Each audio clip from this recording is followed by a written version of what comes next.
So I'm always doing research trying to find good information to bring to you on your federal benefits. I came across this article of 15 questions that you need to have answered before you retire. Most of them are quick, so that's what we're going to be going over. 15 questions that you need to ask before you retire, coming up next.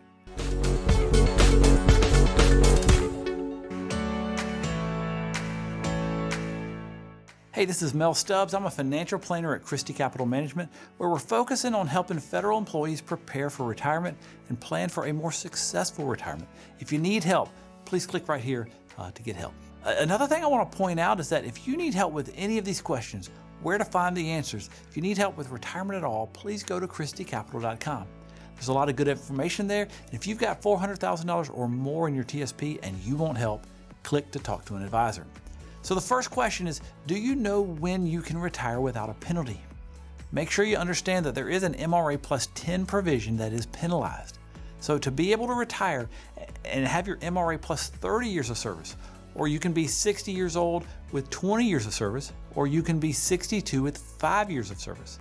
These are the requirements to retire on an immediate annuity where you get the full amount right away. Second thing, do you have a plan to reduce debt before retirement? Getting rid of debt tends to make retirement easier to cash flow. In today's day and age, sometimes it gets harder to pay debt off. We talk to people that have a mortgage where the interest rate's like 3.5%, and they want to pay it off, but they also understand that interest rate is really good, so mathematically it may not make sense to pay it off. I still have not met anybody that paid off their home that has later told me that was a terrible decision. Debt does mortgage your future, and so paying off debt is good. Should you take a large distribution to pay your mortgage off at a really good interest rate? Well, you might want to do some math first. So the third question, do you know the best retirement month to retire for a federal employee? Well, this is going to depend on your situation, but for a lot of people, they retire in December because they're trying to play the annual leave game. They store up the most annual leave they can, they carry it over into their final year of working, and then they store it up all year long so they can retire and get the largest annual leave check. Keep in mind that annual leave has a cash value where you actually get a check in retirement. Sick leave, on the other hand, it doesn't have a cash value. It just adds to your time in your pension. Now, I think there are some situations with air traffic control where it may have a cash value, but for the vast majority of people, sick leave does not have a cash value. It's just added on to your time. Now, for some people, the best month is as soon as they qualify. So as soon as I have my 30 years, I'm retiring then. Now, generally, people are retiring at the end of the month. If you want the shortest gap between retirement and your first check, then retiring closer to the end of the month is usually better. Now, the next question, expanding on that, are you prepared with an emergency fund for that retirement transition? I just spoke with somebody that retired that it took them 8 months for them to get the full pension check. So instead of getting like the $3,500 a month check, they were getting like $1,200 a month for 8 months. They also qualified for the special retirement supplement, but they did not get that for that full 8 months. Now, once the full adjudication happened, they were made whole and they got a lump sum to catch them up. But having an emergency fund for this transition is important. It seems like OPM is taking longer and longer to process retirement paperwork. So next, have you updated your beneficiary question? Here are the 4 beneficiary forms for the federal government. The first one is the SF-1152. This is the unpaid compensation beneficiary form. If you die on the job, who's getting your last paycheck? Then there's the TSP-3, which is the beneficiary form for the TSP account. There's the SF-2823 form, which is the beneficiary for your FEGLI life insurance. Then there's the SF-3102.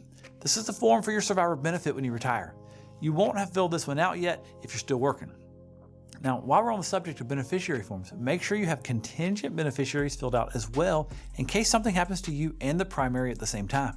The next question is, what is your age 62 Social Security benefit? This is important for 2 reasons. One, lots of people take Social Security at 62, so it's important to know that number. But also, if you're retiring prior to 62 and you're eligible for that special retirement supplement, then you're going to want to know what that number is. If you retire prior to 62 on an immediate annuity, then you qualify for the special retirement supplement. And so that supplement is determined based on your age 62 Social Security benefit. So the next question, do you have special retirement supplement eligibility? If you retire prior to the age of 62 on an immediate annuity, then you are eligible for it. Now, lots of people retire at MRA, which is somewhere between 56 and 57. you would be eligible to get that all the way up to 62. No matter when you retire, if you get that special retirement supplement, it will stop at age 62. No question about that. So next question, do you know your credible service years? The important word here is credible. You have actual service that you've actually worked, and that's the number of years where you're like, I gotta have 30 years to qualify for MRA plus 30, and you gotta have actual 30 years. If you're retiring at age 60 with 20 years, then your actual service needs to be 20 years. The difference between actual and credible is when we talk about sick leave. We add sick leave on top of your service time. Now, it does mean that you get paid a little bit more. However, sick leave can't cause you to be eligible. You can't work 29 and a half years, get 6 months of sick leave, and then suddenly have your 30 years to be eligible to retire. That's not how it works. Next question, have you kept track of your accrued leave time? As far as sick leave goes, OPM has a sick leave conversion chart where you can figure out how much extra time is going to be added onto my pension because of sick leave. So you want to keep an eye on your unused annual leave to make sure you don't use it or lose it. You want to make sure you don't lose it. You want to get the biggest check you can at retirement. So the next question, have you prepared for the interim pay that follows retirement? This kind of lines up with the emergency fund question. In theory, when you retire at the end of the month, 2 weeks later, you're going to get your last paycheck. 2 weeks later, you're going to get your unused annual leave check. And then in theory, 2 weeks later, you're going to start receiving your pension check. Well, sometimes you don't start receiving it that soon. And even if you do start receiving it, it's going to be for a lesser amount than what you really should be getting. Being prepared with that other money to help float you until all that gets worked out is important. Now, the next question, do you have any military service time? If you do you want to buy it back? Generally, if you've got 3 or 4 years of military time, a lot of times it makes sense to buy it back. There's a form that you can turn in to find out what the buyback figure would be so that you can do a break-even analysis to see if it's worth paying it back. If you've retired from the military and you're receiving a pension, then a lot of times it may not make sense to buy that back. If you buy it back, you will then lose the military pension and have that time count towards your first time. I've only seen a couple of instances where it made sense to do that. And that's where, like in the military, they had like a really low pay level scale.